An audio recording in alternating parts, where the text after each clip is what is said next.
I love therapy, and in fact, I've been going to therapy since I was around 6 years old.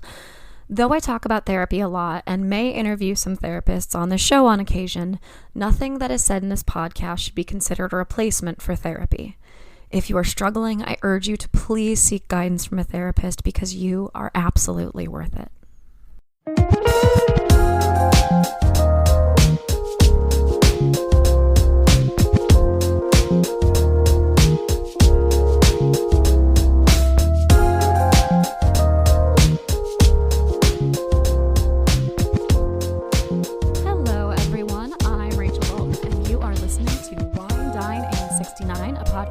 Dating, relationships, sex, and self-love.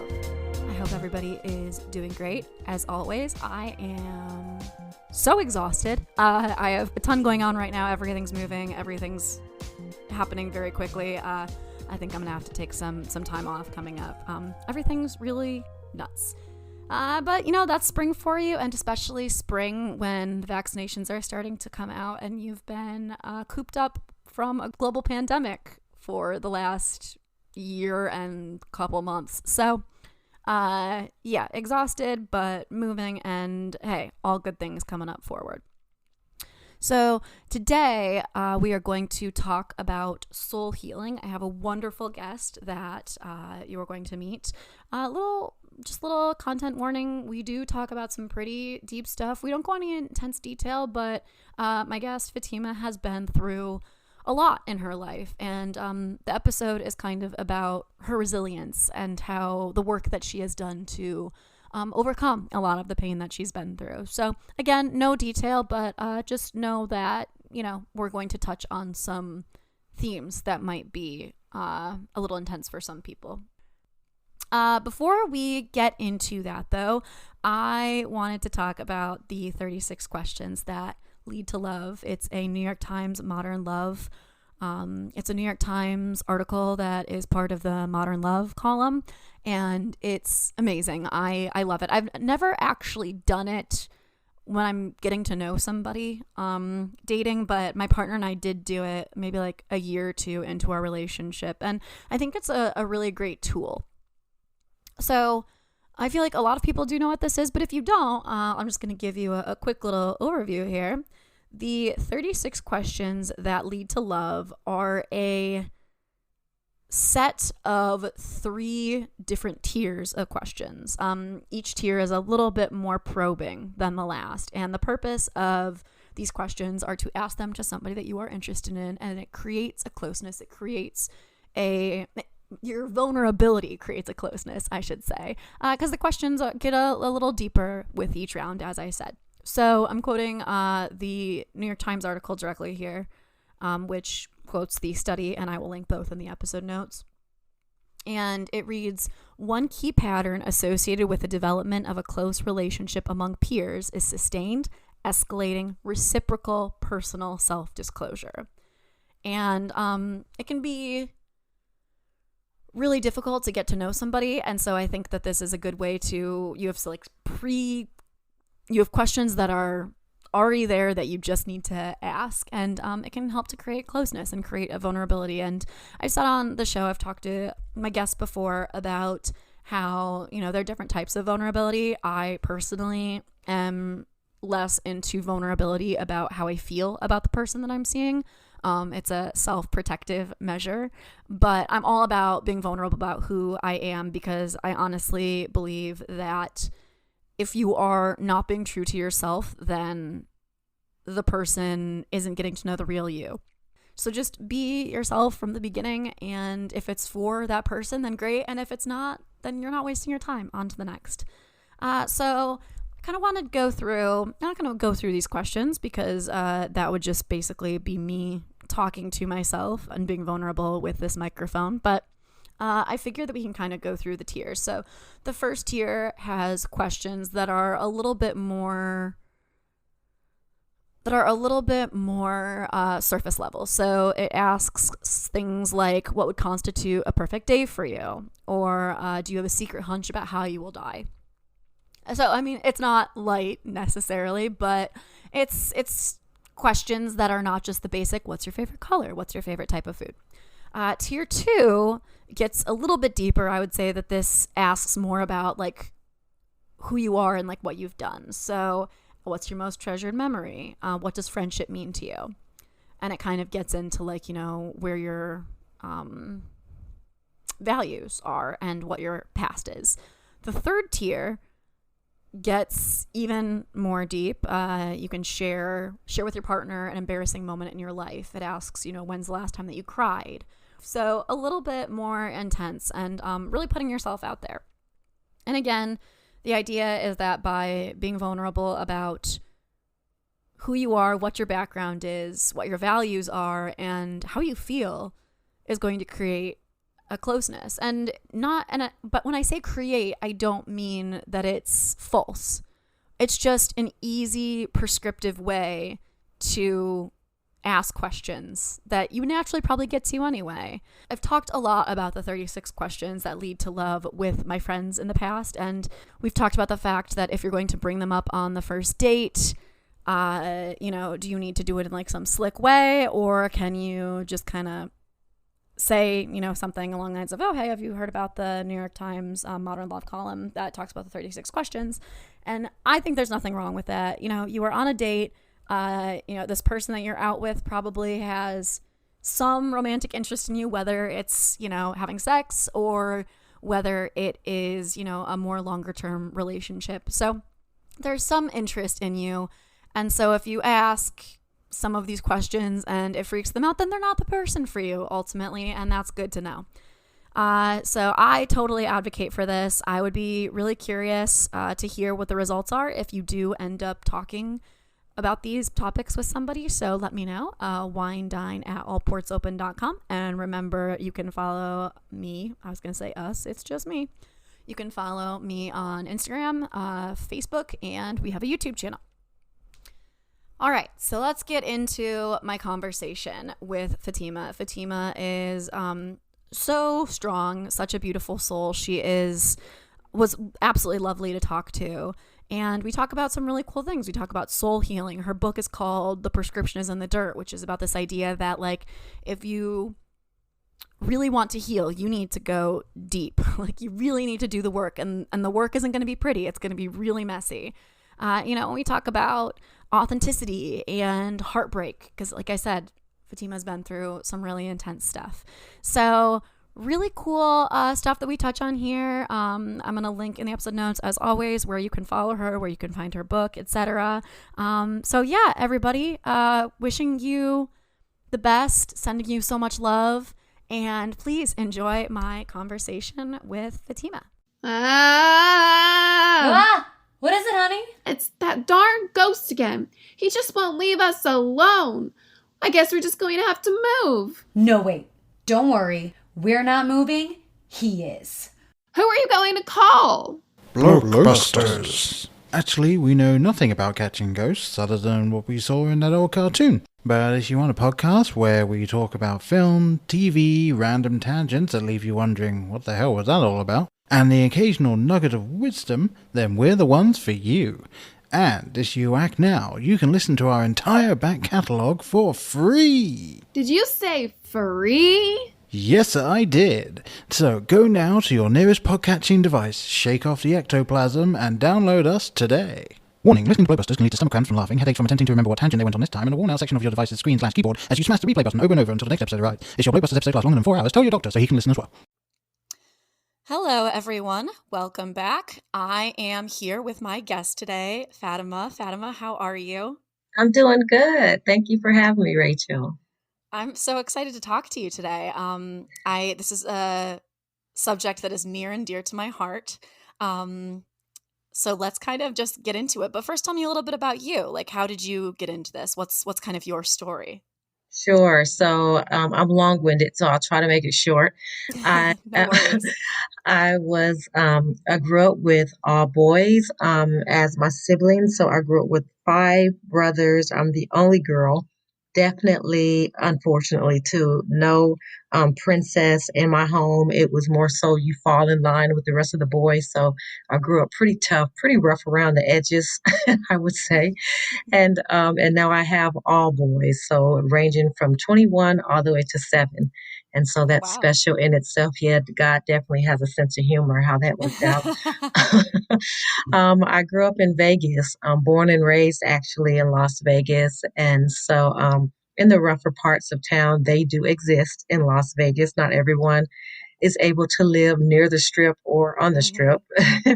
And so I lived in a pretty tough neighborhood and in a space where it was just about survival of the fittest. So my mom was a single parent and definitely was frustrated a lot of the times just trying to make ends meet for all of her children. And so it just wasn't a lot of time for emotional connection, I would say. We definitely learned how to survive, definitely could get through just about anything, I believe, but learning how to process emotion, learning how to pick good mates, friendships, make good decisions, those type of things. And they kind of fell by the wayside and kind of hit my head a lot along the way. And I struggled with anxiety and depression most of my life. And so somehow in my 40s, I say a miracle happened where I actually became not so busy and had to stop and pay attention to what was going on inside Hmm. me, the agony, the screams for help that was coming from inside me that I had hushed up with busyness. I got in a space where I didn't have a choice but to be still, and it wasn't COVID, which was interesting. It was That's other what it is stuff, for a lot of people. right? It wasn't COVID. It was before that. So and yeah, and it really forced me to look internally on what was going on with me. I actually felt like I was having a nervous breakdown and was scared that I wouldn't recognize myself if I woke up the next morning. So it really forced me to sit down on somebody's couch and have a way overdue conversation and peel back some layers on my life to see what was really going on with me. Why did I have this anxiety to begin with? I mean, I had been nursing it for years. What was it really about? Why is it when I have this conversation or when I think about this, I go into huge anxiety attacks? Why do I shrink when I talk to certain people? And usually I'm such an assertive person. What is going on? And I Hmm. went through that phase in my life for a good, I would say it was about 9, 10 month journey where I really dissected every piece of my life and realized where I had made some horrible pivots in my life and where some things were not my fault and I had to let go of ownership. And throughout Right. that process, I wrote a book and I started to, as I was healing and got more so on the other side of this process, I consider a soul healing journey.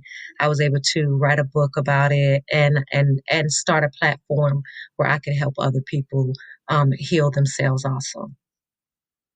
That's fantastic. And that's something so cool about talking to different people. I love that, somebody goes through a set of trials and then they come out like a phoenix rising from the ashes, and then that's the impetus for them wanting to share what they've learned with other people. I think Yeah. that's absolutely beautiful.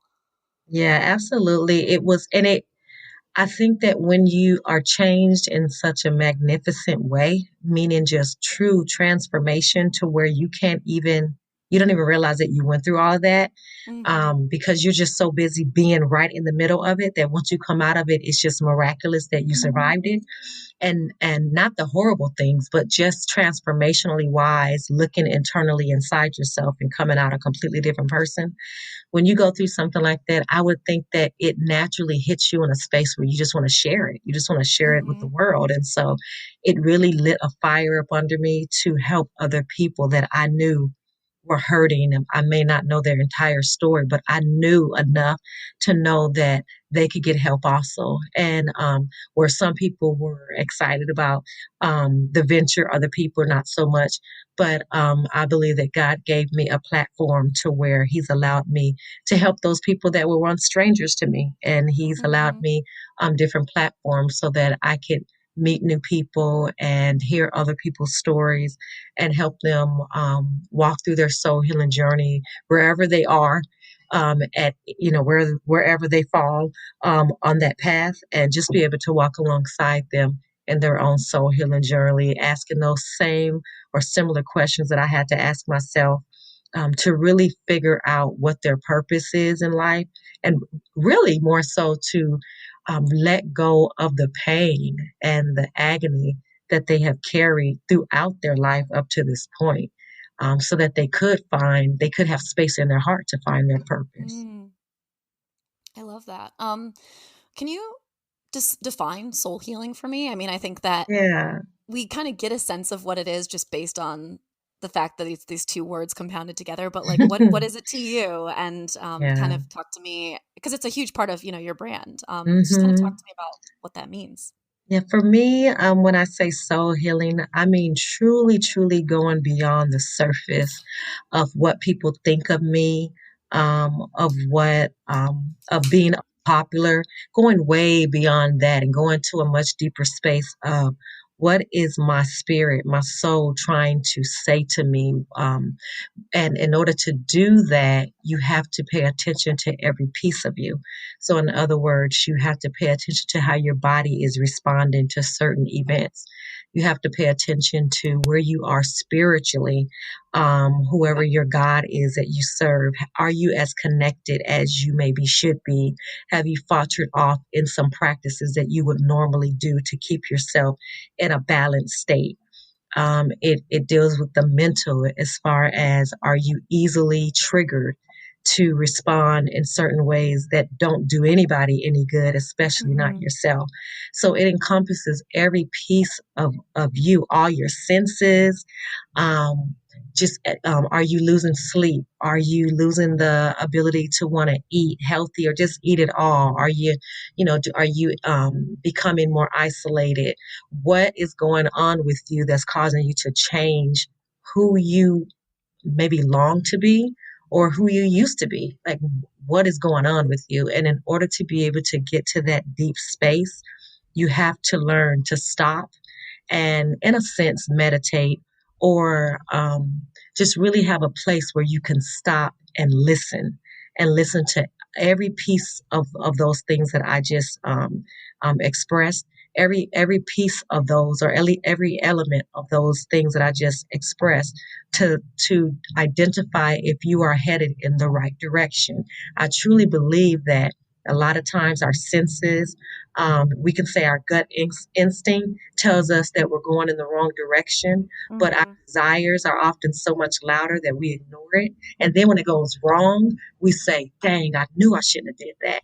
So that thing that tells us we shouldn't do that is also that thing that will tell us you need to slow down. You need to Right. stop. You need to listen. Why are you making these bad decisions? It will talk to us if we allow ourselves to hear it. And so that's what I mean by, in the best way to try to explain, that's what I mean by soul healing. There's definitely a spiritual component. For me, I'm a Christian, so I would lean on my God as my spiritual center in my soul healing journey. But it's whatever faith that you believe in, as far as starting there and then working outward, but centering yourself on your faith and then working outward, because that's what faith is. It should impact every facet of your life, your relationships with your parents, your relationships with your siblings, your children, your friends, your spouses. It should impact all of that. Your professional life, it should impact all of that. So you start in that space and work yourself outward. And so that is what I began to do. Unfortunately, I was forced to do it because I was scared. Right. Because I was scared and I didn't know what the heck was going on. And we're quick to pray when we're scared. So, Definitely. right? So it's like, even if you haven't heard from me in a long time, hey, you, God, remember me? Can you help me? Mm-hmm. And Mm-hmm. so, but yeah, I always felt that, I always tried to live a centered life with my God. I always tried to make him the center of anything that I did as far as communicating. However, it was a one-way street. I would say what I wanted. I would say how I felt. I would say what I wanted him to do for me, but I wouldn't necessarily stop to hear back if I was going in the right direction. And so with soul healing, it's the true communication, like you would with a friend. They talk, you listen, you talk, they listen, right? And so that's the central part of soul healing. And from that space of communication with your God or with your spiritual center, from there you start to assess those basic, tangible relationships that are in your life. You start to look at your parenting relationship and say, you know what, maybe I don't give this kid as much attention as the other one. Why am I like that? Why is it so difficult for me to spend more time with this one versus this one? And really, it's just an assessment, a reassessment on how you are as far as your children or your relationships as far as a parent. And then you may venture off into your relationship as a spouse or your or as a sibling or as a child. Just looking at those different dynamics and saying, what could I do better? Am I really doing my best? But even has someone hurt me in that area and I've been ignoring it and refusing to acknowledge it Right. because I don't want to give in to it, or somehow I feel like if I acknowledge it, they're getting my power. Working through that stuff too. And so that's the type of work that I went through. And it took about a 10-month, for me, it was like about a 10-month, I guess I should say a year journey of me really dissecting my relationships. And in that, it involved me having a therapist. It involved me reading my Bible more and speaking to people that were like-minded, and I would consider godly counsel, but doing everything that I could to be able to reconstruct my mind and really change the trajectory of my life, stop the bad decisions that I was making, reduce the anxiety that I was feeling in my life, being more assertive in areas where I had chosen to be weaker because I was afraid of the confrontation. So it really changed how I communicate, how I operate in my life. And it really adjusted my space as far as the people that are allowed in my space and the people that I had to say goodbye to. So it really did do a true transformation of my life, and I'm much happier for it. I'm freer for it. But I got to be honest, I really did lose some close relationships when I started to dive into this type of work on myself. Yeah, I bet. I've been there as well. And I think it's so interesting just sitting in the silence. Like it's like you said, a lot of people are dealing with this right now with COVID, right? Like they're Mhm. forced to be quiet with themselves. They're forced Yeah, to sit and not just act, but like think about their actions. yeah, yeah. So what does with you said you lost a lot of friendships. Hmm. Or friendships or relationships of any kind, I guess. Is that just because you kind of, and you can feel free not to answer, but is that because they're just the direction that you found that you were going was just kind of not compatible with where they were at? Well, so the one thing about when you're venturing into, you can say a soul healing process or just reevaluating your life, okay? You're going to realize that not everybody's on the same page that you're on. I mean, that's just the reality You're of right. it. Some people haven't gotten to that space in their life, or they just don't want to face it, and that's okay. The people that, one of the main people that I, forcefully, I guess, disconnected from, it had to do with not necessarily that they weren't, I guess it was, well, maybe it was multifaceted. They weren't in the same space that I was, but it was more so the context of confrontation on situations that had occurred in my life, that it was time to address them. So for me, I've dealt with many different things. If you name it, I probably have an experience with it. Unfortunately, I've been sexually abused. I've been physically abused as a child, and um, a spouse of domestic violence, and so, or in a relationship with domestic violence in my last marriage, and so I've dealt with the death of a child. I've dealt with losing a sibling. So I Oh my have a goodness. lot of experience with pain, and so Yeah. unfortunately, I'm used to living and walking every day in pain. So when I decided to venture into this soul healing process of really taking a microscopic look at my life and including the decisions that I have made, but also decisions that were made for me, it involved me having to look at relationships within my family. And so once I got to a space where I was able to say, this happened to me, and what were the events that were surrounding it happening to me? And then, Fatima, was it your fault that this happened to you?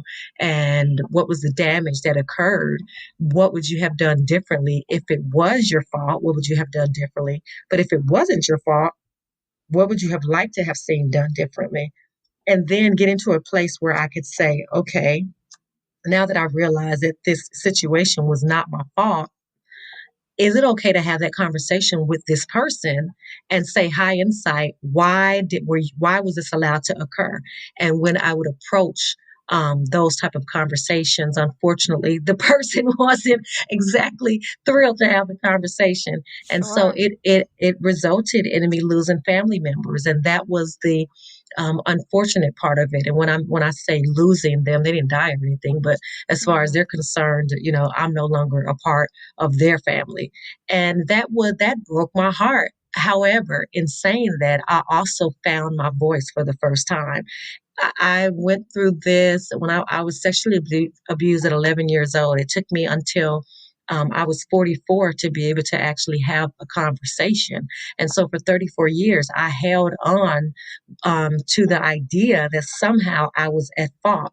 It was never Right. said that I was at fault, but the way that I was treated, it made it appear that it was my fault somehow.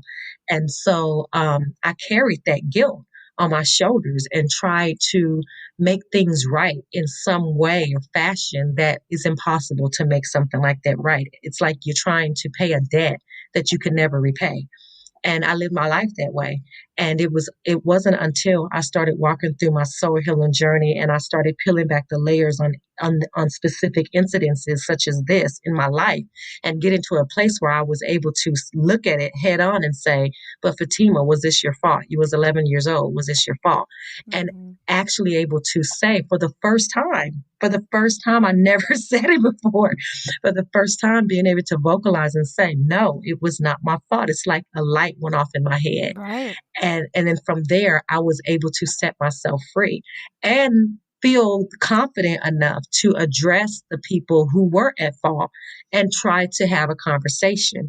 And so in that conversation, although they didn't receive it well, and although they had their reasons, which to me, there's never a good reason, but they had No. their justifications on why they made whatever decisions.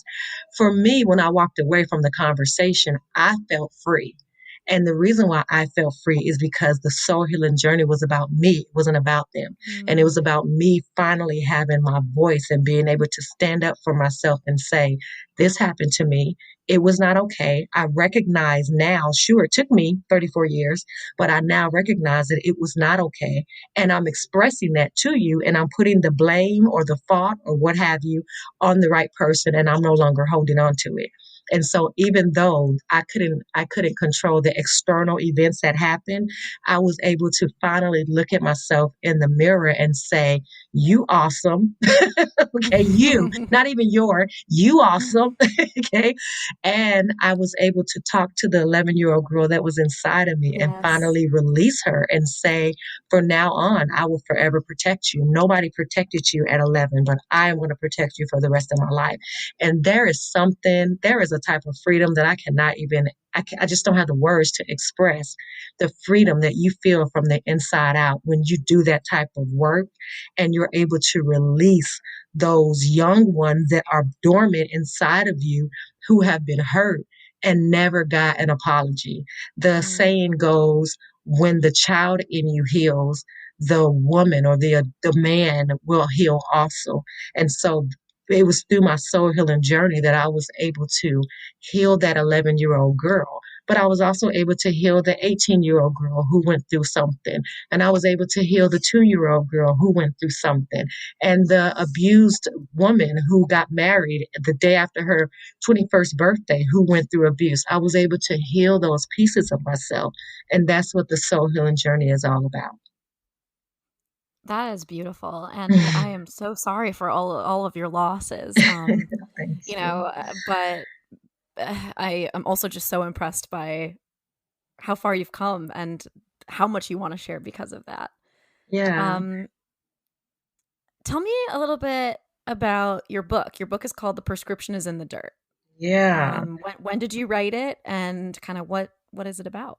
So I wrote it in October during the pandemic. I was writing a There you book. go.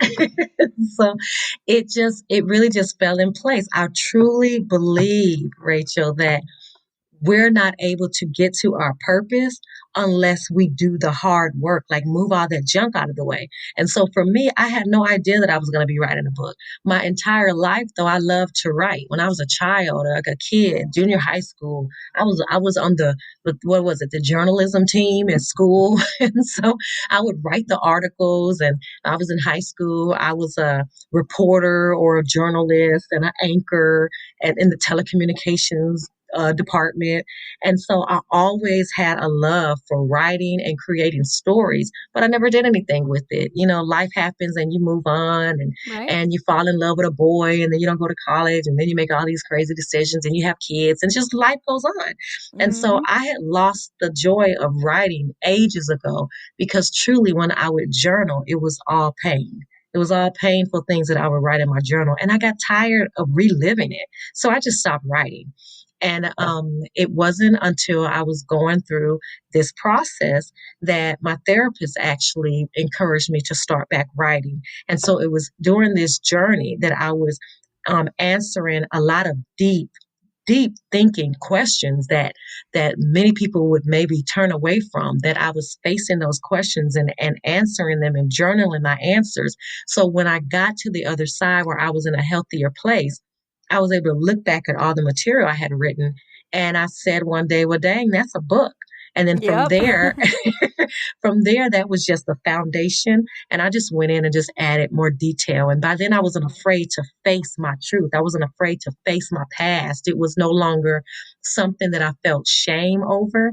It was something that I could stand tall in and say, yeah, I went through that, and what? And I survived it. And I didn't just Right. survive it, but that I found my heart and my gentleness again, where I was so hard and people would say I had a chip on my shoulder. I didn't have that anymore. So I felt free to discuss it. And so it just flew. It just flowed out of me like a well. It really did. And me and my husband talked, and we believe that it was just something that I had lived my entire life. This story was something I had lived my entire life. It had been with me. It was just a matter of putting it on paper. So it really just flew out of my mouth. And then from there, I just started the editing and the publishing process. So I wrote the book in October, and I named it "The Prescription Is in the Dirt." And the reason why I named it that is because the dirt is everything that I just touched on, and more so, that I've encountered in my life: the abuse, the mental abuse, the emotional turmoil, the deaths, the pain, and the rage that I didn't really deal with, the stuff that I said, if I show emotion over it, I'm weak, because that's how I grew up. I grew up in a rough home where it was a bunch of boys who didn't look kindly on girls crying. And so I Sure. learned at a young age to not show my feelings. And so I became an adult who did not show her feelings, and until I couldn't hold it any longer. And then I would be crying all over everybody, and people would be looking at me like I'm crazy. And so I just, it was, the dirt is all of that stuff that you suppress, and you survive it, you get through it, and then you move on to the next day, but you never deal with the emotional impact of those events. The You gotta triggers is what we're dig. talking about. Right. And so that dirt is all of that. And the thing about the dirt is, if you aren't careful, it will suffocate you. It will kill you. It will cover over you like it does a grave, and you will be walking around like a zombie, functional in your home, functional at your job, trying your best to be a good parent, a good father, a good sibling, a good friend, but you always show up late, or you always are easy to get frustrated and angry, or you're just dramatic. Every time you turn around, there's always drama. It's like you attract drama. There's always something with you. And it's basically you're emotionally unconnected. You just cannot fully commit to an emotional connection with anybody. And so you walk around your life as a walking zombie. And so that's the horribleness about not dealing with your dirt. But the wonderful thing about the dirt is that if you allow your faith to get in the mix of it, God to turn it like soil, then something beautiful can grow from it. And I believe that's what happened in my case. I'm no different than so many other people who have stories similar to mine, or probably even more egregious. It's just, I had an opportunity to face my mess, and I sat in my mess, and I got comfortable in my mess, and I started to peel back the layers of my mess. And just like an onion, there were a lot of tears, but I wasn't afraid, and I kept digging and kept digging. And God showed me some beautifulness out of all of that pain. And it came out to be a book and an opportunity to speak into the lives of people who are going through things similar or worse, just to be able to give them some type of hope, but also action items to say, you can change your life. You can do it. It takes hard work, but you can do it. If I can do it, you can do it. And so being able to be on the other side to hold somebody accountable, but also to support them and to celebrate them with each progress that they make through their own soul healing journey. It started with me feeling crazed in the head. It started with me sitting in my car, sobbing and crying and saying, God, I don't know what's wrong with me. I feel like I'm losing my mind, and trusting the quiet voice that was saying it's time to go talk to somebody, and having the courage to take that first step. That was the door that opened up all this opportunity. And if I would not have faced my dirt, I would not be here today to talk to you. Yeah, and I would go onto your website just like I would for anybody, and in one of the sections of your website, you have a list of different questions for people to think about, Yeah. such as like, are you easily triggered? Which we talked about, or are you convinced the world is against you? Does drama always seem to find you? Especially the one that I relate with is shopping how you cope with life. Yeah. So all of these different things. Are you a perpetual apologizer? I think that most people could probably relate to a few of those, and it goes on. Those are just the first few that you list. Yeah.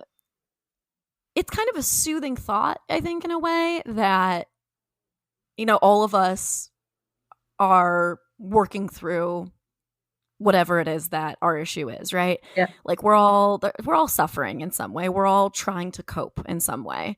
Yeah. And I guess I'm wondering, what do you think it is about like the human condition that pushes us to always strive to push through, the dirt, to get in there and figure it out? And I know some people, of course, never do. Yeah. But a lot of people that I know anyway are really interested. And, a lot of people who come on the podcast, and I'm sure the people listen to the podcast. What is it about like the human condition that pushes us to always strive for better?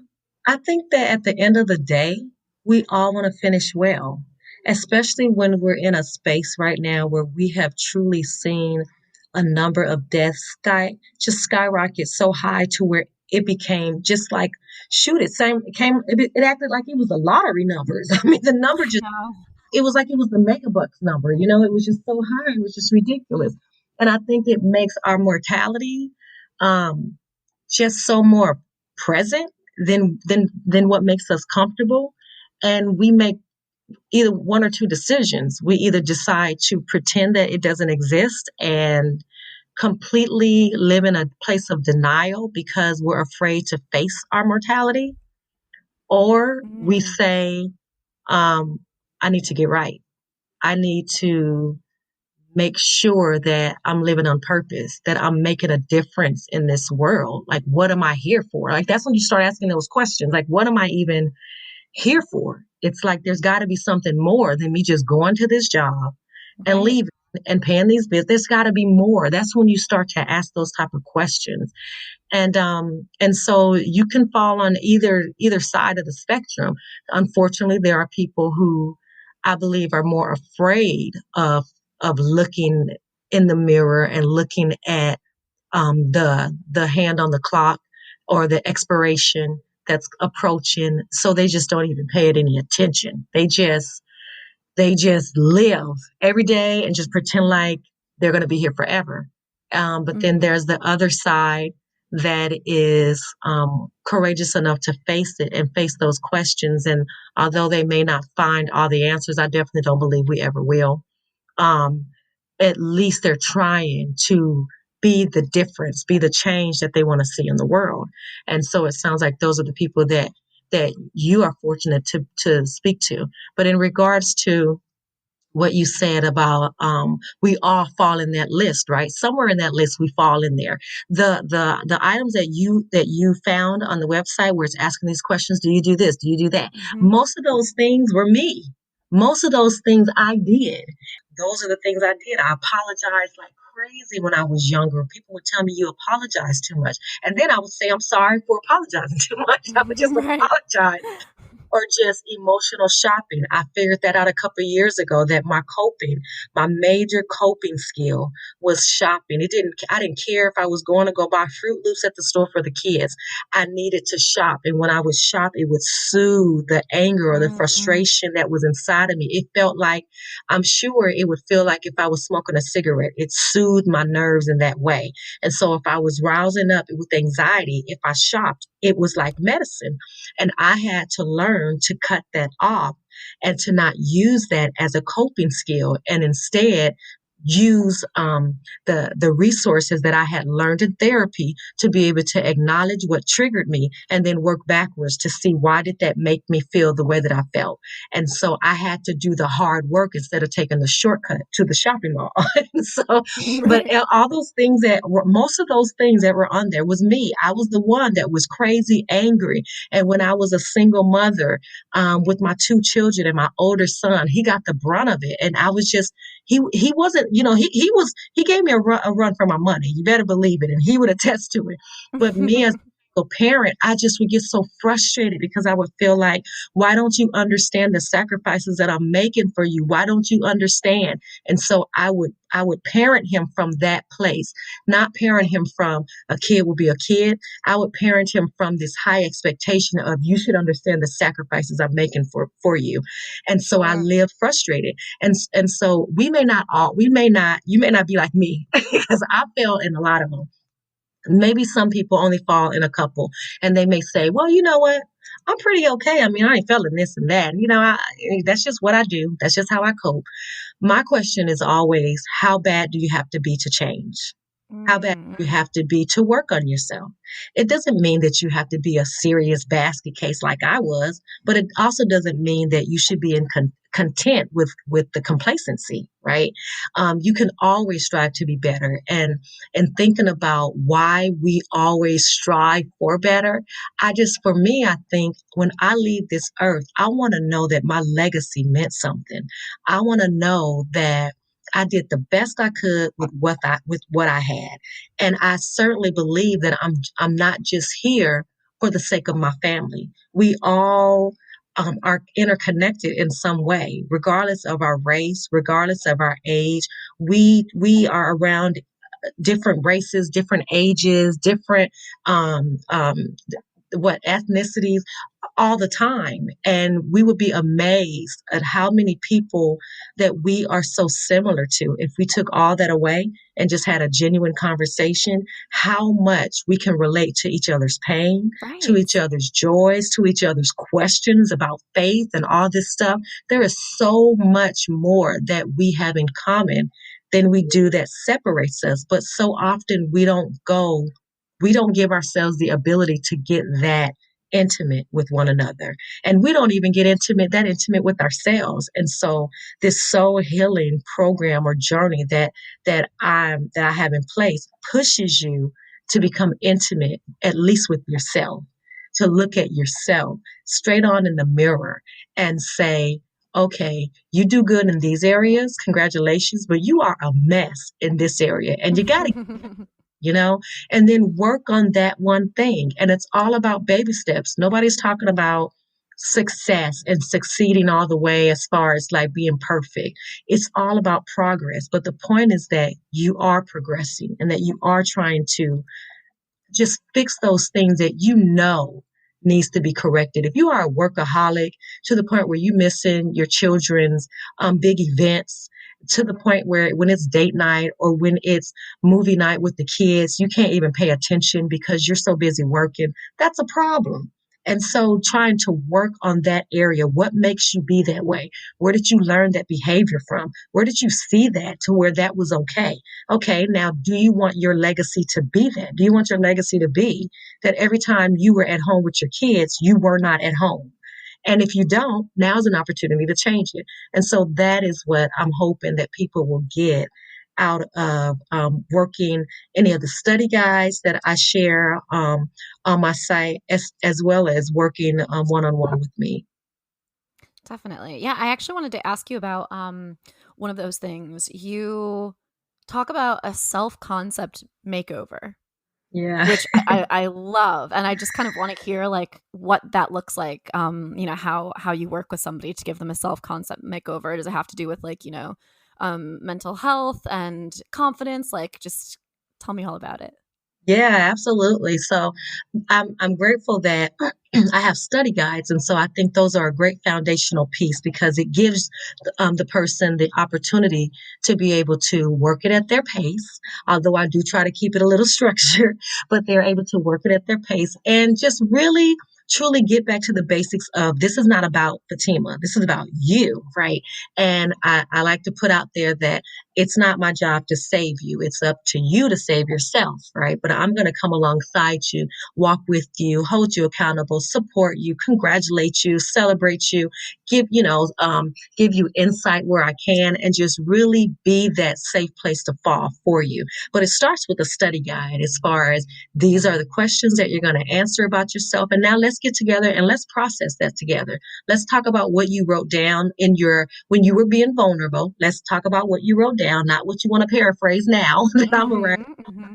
And then let's process it. Let's see where that thinking comes from. But yes, it's all about your mindset and being aware of who you are. So it encompasses no longer accepting the blame for things that are not your fault. Being able to grow your courage and grow your self-esteem to be able to acknowledge when something is not your fault and being able to stand confident in that space and say, that's not my mess. I no longer own it.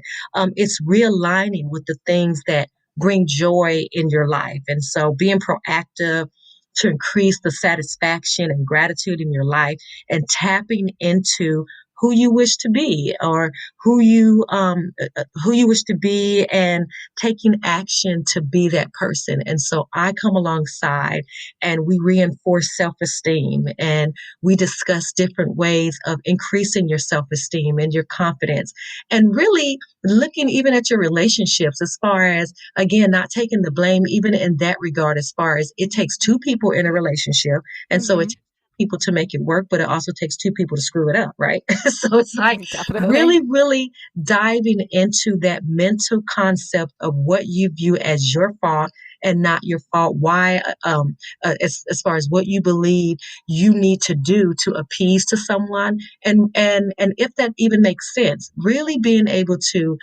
look and dive into your thought process and revamp it in a lot of cases. And so the study guides come alongside to be able to help ask those tough questions that make you have to just reassess and say, I wonder why I think that way, or maybe that's not the best way to think. And then also absolutely process it together and talk about it, and then I may give homework or give my own feedback and share testimonials of my own circumstances that I've walked through to be able to help that person along the way to reshape their thinking. Yeah, I think that's one of the most difficult parts of therapy is, you like identify what the issue is, you do the work to figure out like, okay, this comes from this and this is, what I need to change. And that hard step is what you're talking about, which is like, all right, how do I put this into action? Yeah, right. And sometimes I really, really think, Rachel, that everybody needs a safe place to fall. And that means not just being able to share your thoughts, like if we would say therapy, right? Not just getting it out there, but also somebody that's going to hold you accountable and say, but I thought this was your goal.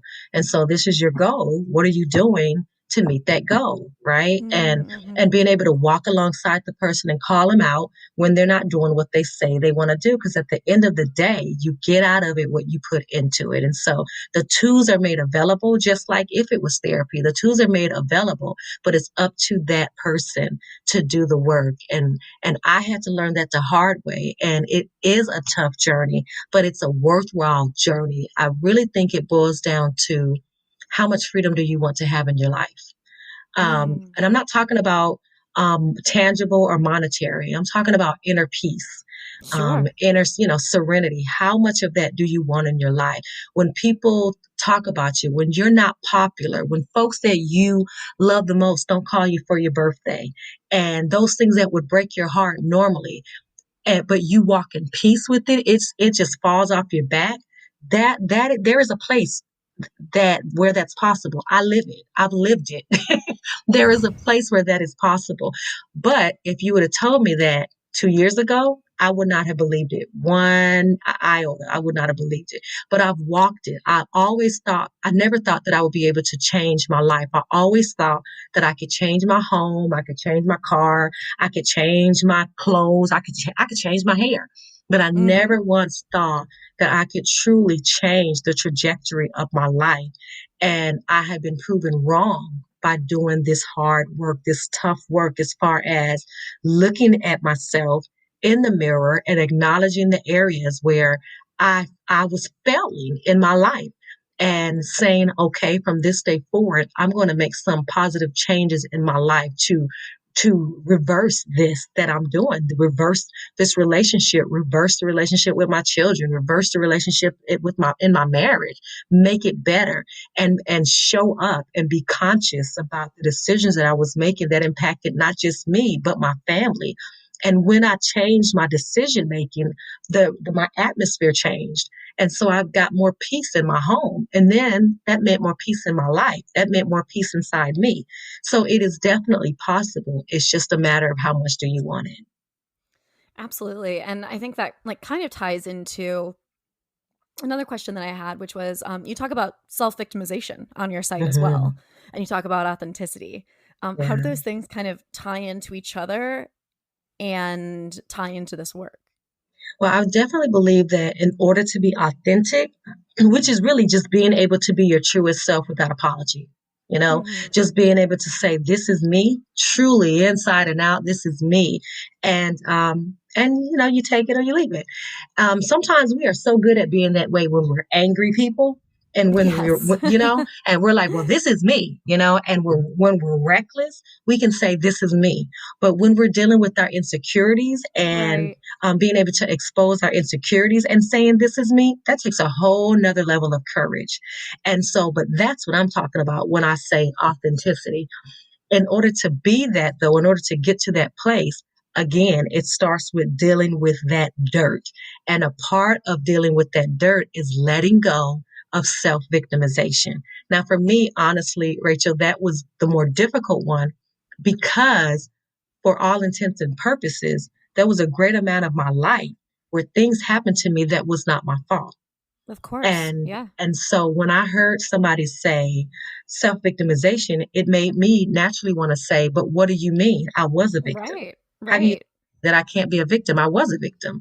And I'm in no way saying that a victim should not be able to say they were victimized. But I mean, as far as the mindset of this is where my life ends, this is it. There's nothing else for me. That has to change. As far as owning the story and saying this was a part of my life, to me, that's your testimony. But it's a greater testimony when you can say, this is what happened in my life. But now you see me, you can't even tell that that was my life. And it's Yes. not because I had this wonderful makeup artist who did this magnificent job on my face and put me in some nice clothes. No, it's because I'm shining from the inside out and you can sense that there is some freedom that I'm walking in that you just want to get to know what it's all about. That's what I'm talking about. And that takes looking at the situations, each individual situations, those things that you may have ran from your entire life because you were afraid to look at it head on because you didn't think that you could control yourself emotionally, that the emotion from it, the feelings, the hurt was so strong that you're afraid that you can't handle it when it comes out. But I'm encouraging you to sit in that feeling, to feel it, allow yourself to release that pain. Because if you don't allow yourself to release the pain, you will not be able to truly understand and embrace joy when you have opportunities for that. Feelings are feelings and they come through one tunnel. So if you're feeling angry and you suppress that, If you're feeling sadness and you suppress that, well, when you're feeling excitement and there's a moment where you should feel joy, that's going to be suppressed too. You're not going to be able to effectively feel the positive feelings if you can't allow yourself to feel the horrible, the painful feelings. And so you have to be able to allow yourself to feel. And so once you do that, then you make a decision. Okay, you've been in a safe place. You found a safe place where you can share your heart. You can cry. You can shout. You can do whatever you need to do. And once you've gotten it all out, you make a conscious decision. This will no longer be the story of my life. I choose to make a different decision in my life. I choose to make a different story. I'm going to own my story and I'm going to shape it how I want it to be. A story of success, not a story of I was a victim. Every time you say victim, you attach my name. My name will no longer be attached to that. My name will be attached to survivor. My name will be attached to strength. My name will be attached to positive and awesome and great and strong and just all those wonderful affirmations. That's what I mean about not being a victim. And self-victimization leaves you in a place where you're saying, this is my life. This is all it will be. This is all it ever will be because this is all it has been. So I'm not going to try. I'm not going to go for my goals. I'm not going to even go for that job. I'm not going to do anything other than what I'm already doing because everybody around me says that I'm nothing. And you know what? I might as well believe it because they already said I'm nothing. So I guess I am nothing. No, there is so much greatness inside you. Acting that way and living in that way is a disservice to your God. And so I challenge that by saying no more self-victimization. And once you accept that painfulness, because sometimes it's hard to hear and to accept, but once you make that decision that I'm no longer going to allow my circumstances to determine my future, then you're on the Yes. road. You're on the road to true authenticity. It's a tough one. That word, yeah. I think that's so true. For me, I have 1 and 2 degree burns on my feet. And so if I was going to use any type of um, a physical type of example, for years I hid my burns because I was afraid of what people would think about me. I was scared when I would try to date. I would always be like, okay, so what date do I tell them? Do I tell them on the 3rd date? Do I tell them on the 5th date? Like, I don't know. And I would always wear jeans and boots because I didn't want the guy to see my burns. And I really believed with everything in me that a guy wouldn't want me if I had burns. And then when I married the first guy that accepted my burns because he accepted my burns. And Right. he would tell me, nobody will ever love you like I loved you. Anybody going to accept you? And you got burns too. So when we divorced, Oh oh boy. boy, you better believe it. I just was like, nobody will ever love me. And God brought an awesome man into my life and he accepted all of me, but I was still afraid to show people my feet. And I really had to work through a mental blockage to say, Fatima, you're still beautiful. It's okay. It's a blessing that you can still walk. That's a Mhm. blessing. But I really had to do some surgery on my mental because I was so afraid to show my feet. And so me going to get a pedicure was a huge thing for me. I was so petrified to do anything like that because I knew all the women were going to stare at my feet. And so I would never go. And I had to reshape my thinking to understand that, Fatima, they're not staring at you because they think something's wrong with you. They're staring at you because it's different. And Mhm. sometimes people stare at what's different. It doesn't mean they're saying you're ugly. It means it's different. And for me, I decided to use that as an opportunity to be a testimony and start a conversation if people were staring, you know? And it has opened up the door to have some awesome conversations while getting a pedicure. but but I'm just saying it was like it in the for most of my life, I let myself be a victim and stay in self-victimization regarding my feet. And I said, I can't go do this. I can't do that. I limited my life and I limited my experiences because I was afraid of failing. I was afraid of what people would say. But when I got on the other side of it, it was nothing like that. And a lot of times we stop our progress because we already count ourselves out before we ever begin. And I challenge Absolutely. to not do that. Definitely. Well, I guess my last question before we kind of wrap up and such as what advice do you have for somebody who is going through tremendous heartbreak? I mean, you've, like you said, been through so much. Yeah. How can they work to find their soul purpose when they feel so completely lost? Yeah. Well, I really would say, life tells us that if we don't do X, Y, and Z, that we won't be happy or successful or fulfilled. When in actuality, being our truest self, whatever form that looks like, is when we actually shine the brightest. And going through tumultuous situations can definitely make our light dim. It can definitely make us feel like we lost our light. And sometimes we give it away. Sometimes we give our light away. And I would encourage for anybody that's listening to really take some time, get in a quiet place, and write down, if you could do anything again, what would you want it to be? If you could do anything that you used to do that you've lost love for whatever reason, whatever has happened, what would you want it to be? And then from there, do your best to start making small little steps to do that thing again. Soul healing can be a tough job, and a lot of people don't do it because they're afraid to face themselves. And what I would say is, if you've already faced some of the darkest moments in your life, what what harm would it do in facing yourself at this point?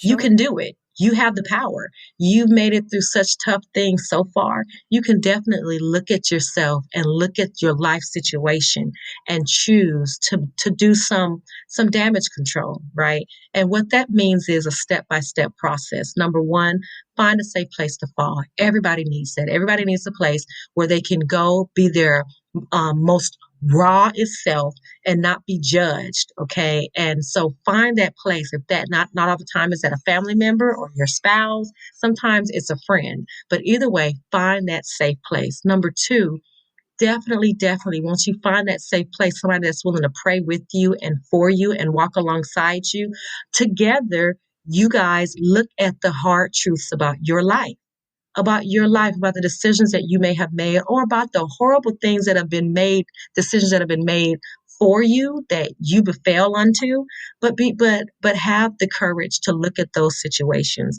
And then from there, take one item at a time to dissect it and see how you can use it for purpose. In other words, how you can take that painful situation and learn from it. How you can take it and say, you will not beat me. I have a way of beating you. You will not keep me down. What can you do to turn that situation around? And then finally, I would just say, I really think that it's critical that I think all of us has a calling deep inside of us in regards to our faith. I would say try to recenter yourself in that space, because if you do that and you make that the center, everything else will gradually fall into place. It's all about baby steps. Nothing happens overnight. You didn't get in this place overnight. Don't expect an overnight return. It's baby steps. It's progress, not perfection. Absolutely. Well, Fatima, can you tell people where they can find you? I think you have an event coming up, right? I do. Thanks for asking. So I have an event. It's called Crushing the Elephant. And so I'm excited about that because it talks about just the different things that we find ourselves in, different situations or different people that we find ourselves in or around, that makes us tiptoe around our own life, around our own existence. We don't live, like we were talking about, authentic as we should, because we're afraid of what somebody might say, or we're afraid of offending somebody. So we just shelter in place and live all squished in. Like, people are in our space. We have to spread some people out. And so crushing the elephants will really focus in on those situations that are in our lives that we no longer want to exist, that we want to remove from our space and change our atmosphere. But in doing that, we have to have tough conversations, or at least be ready to have those conversations. So we would dive into the fear of confrontation, which really is just a matter of the fear of voicing our opinion, right? And so I will give action steps on how to effectively share your opinion in a healthy space. and then talk about the different facets of relationships and who deserves that time of you sharing your viewpoint and who just deserves to be, kind of ignored. It's like not everybody deserves that. Not everybody deserves that energy. And so we'll talk about all of that. It's on March 15th. At 11 a.m. It's a virtual event. I'm so excited about it. March 15th. And you can find out all that information on my website, May 15th, fatimac.com. right? I'm sorry, May. I keep saying March. Oh my God. I'm going backwards. Yes, May 15th, May 15th, May 15th. And you can find out the information on my website, fatimac.com. Thank you for catching me on that, Rachel. I was like, wait, it's April. I know. Okay, so people can find you on your website. Are you on Instagram, Twitter, anything like that? Absolutely. I'm on Instagram and I am on Facebook, on LinkedIn, on Reddit, Fatima Oliver or Fatima C. Oliver. Definitely look me up. I am there and should be easy to find. And I look forward to speaking to anybody that reaches out. Amazing. Well, Fatima, thank you so much for joining me today. I've loved hearing your story and how you're putting your experiences to use and helping others. Thank you. I appreciate the time. And remember, my book is on Amazon. Also, the prescription is in the dirt. And I appreciate you for reaching out and wanting to talk about it and dive in with me. Just this life's journey. Absolutely. Yeah. I love learning from everybody. Well, everybody, thanks for listening today. This has been Wine, Dine, and 69. I am your host, Rachel Dalton, here with Fatima Oliver, and let's keep talking.